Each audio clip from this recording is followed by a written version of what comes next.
भाजपा प्रत्याशी निर्भय कुमार साहबादी ने शनिवार को शहरी क्षेत्र का भ्रमण किया। कई स्थानों पर नुक्कड़ सभाएं की गई। श्री शाहबादी के साथ भाजपा नेता संदीप डंगाइच, भाजपा नेत्री विनीता कुमारी, जयशंकर सिंह सिंकू, पूर्व वार्ड पार्षद शंकर पंडित, संजीत सिंह पप्पू, निर्भय सिंह, पीयूष सिन्हा समेत कई भाजपा कार्यकर्ताओं की टोली साथ साथ चल रही थी।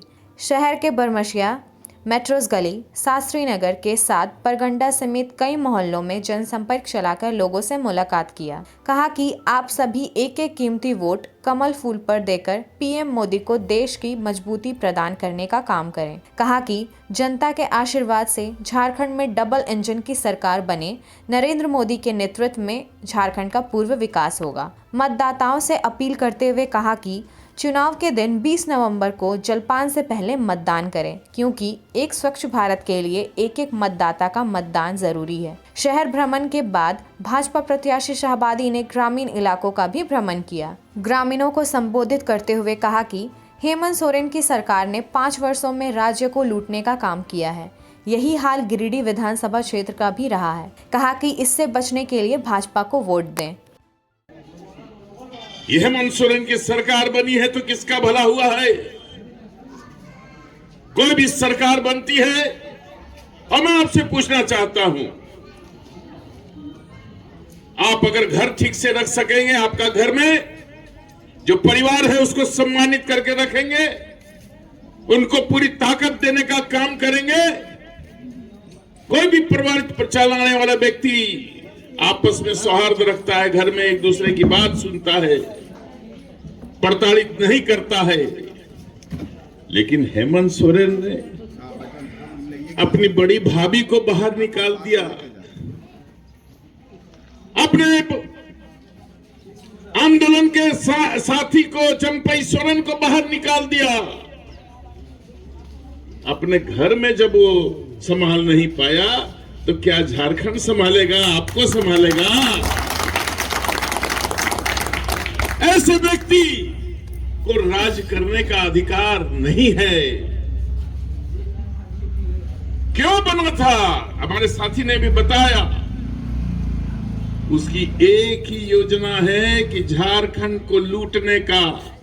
जो राशि केंद्र सरकार आपके हित के लिए भेजती है, आपके जेब में भेजती है, आपके लिए भेजती है, उसमें कैसे कैंची मार के, कैंची भी बड़ा खतरनाक है कैंची, इसके बाद तो तीरे धनुष है, तो दोनों से कैसे आपके संपत्ति को हड़प के अपनी जेब में रखे।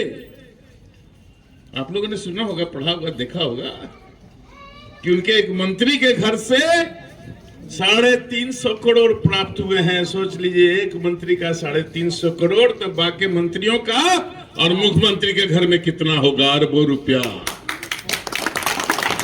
अरबों खरबों।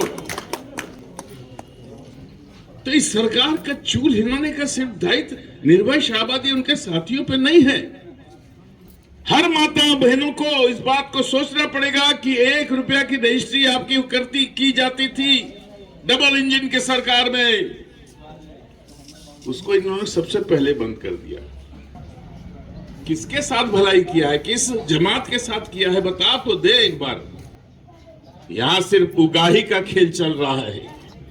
एक और आपका भाई, आपका सेवक अपना सैलरी भी जनता के बीच रख देता था। मैं पैसे कमाने के लिए नहीं, सम्मान के लिए लड़ाई लड़ने वाला व्यक्ति हूं। हारने के बाद भी आपकी सेवा करता रहा। निर्भय शाहबादी पूरे 5 साल बैठा नहीं था अपने साथियों के साथ। जितने हमारे कर्मठ साथी हैं, पूछ लीजिए, जनता जानती है। लेकिन अगर जेब भरने वाली बात होगी तो निश्चित रूप से इसका फैसला जनता करेगी। और नौजवानों के ऊपर में ज्यादा दायित्व आता है। किस तरह से हम शहरी क्षेत्र में वोट को आगे बढ़ाए, घर घर से लोगों को निकाले, जो बाहर गए उनको निमंत्रित करके वापस लाए और अपने बूथों के मजबूती से निगरानी करें।